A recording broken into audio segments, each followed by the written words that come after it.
Let's check that big board for you. How about this? We're expecting at least modest gains. Forget that. We're up 131 points on the Dow at 22,000, almost coming back to 23,000. So not bad. We were considering this, but this is going to be, of course, probably another volatile day. But the S&P and NASDAQ also up in the early going, very early going.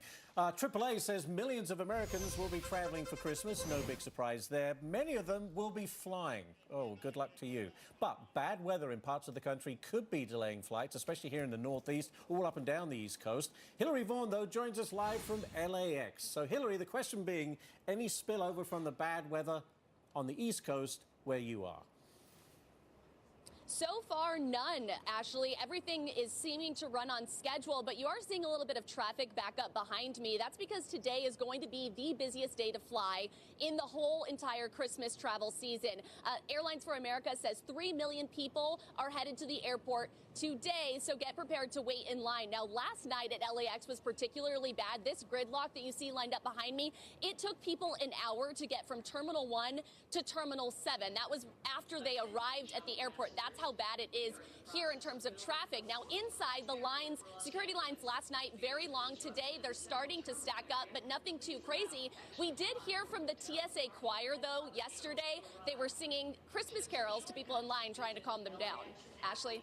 Yeah, that's not going to work. I mean, I admire their ability to try, but, you know, the fact is, there's not a lot to smile at. Just pack your patience, as they always say, which I never do. Hillary Vaughn out at LAX. Thank you, Hillary. Looks like the weather, of course, better out in LA than it is in New York. Take a look at oil, still trading well below $50 a barrel so far. It's below $46, 45.52, down another 0.75%. Joining us is oil watcher Stephen Schork. I mean, Stephen, every time I look up, oil is going down. Where does it go from here? Right, and it's not just oil. It is the entire industrial metals complex that is falling, so certainly does not bode well for economic outlooks for 2019. So to answer your question, where do we go here? Well, keep in mind about 15, 16 months ago is when oil was in the doldrums and started to break out above $50, $55 a barrel.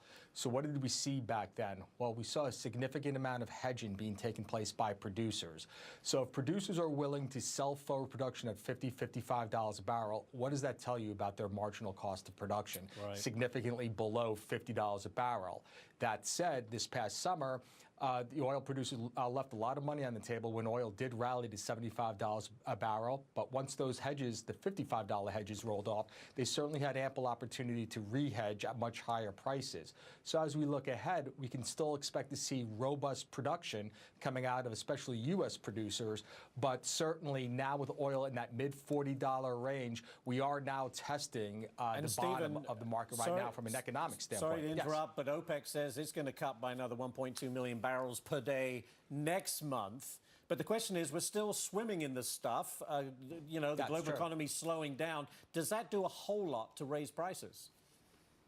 Not in the short term, because they said next month. And what happens next month? Well, the North American oil producers, and also the Northern European refiners are going into their maintenance season, their turnaround season. So they're going to be buying fewer barrels in January, February, March. So just because OPEC's going to pull oil off of the market, that doesn't really mean a lot, because we're going to be buying fewer barrels. Now, going ahead, it certainly, could if they stick with it. Yes. So, I always like to think about, what does our viewer care about? Cheap gas, more money in the pocket. Yep. Do you see gas prices continuing to fall? What's the average? $2.34 nationally. Many gas stations across the country selling it for under $2 a gallon. Does that trend continue?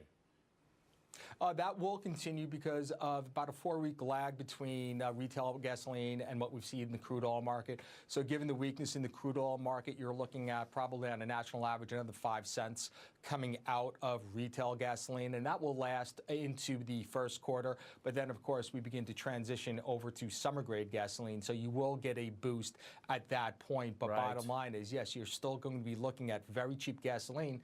But let's not, let's be careful what we wish for, because cheap gasoline, cheap industrial commodities are not a good sign for the general economy. I know, but I do love that cheap gas. Stephen Schork, thank you so much, Stephen, for joining us today. Really appreciate it. Thank you. All right, from oil to music. That's a natural transition. Rocker Neil Young starting his own music streaming service, Christina. Why not? Why not? It's not new. He's had a beta for it the past year, but this is going to be the Neil Young Archives. $1.99 a month. You can get access to all his recordings. He promises to put new recordings on there as well. If you are a big fan, you can spend $19.99 for the entire year. And he figured, why not have this direct connection with his fans, aka profit from it. Yeah.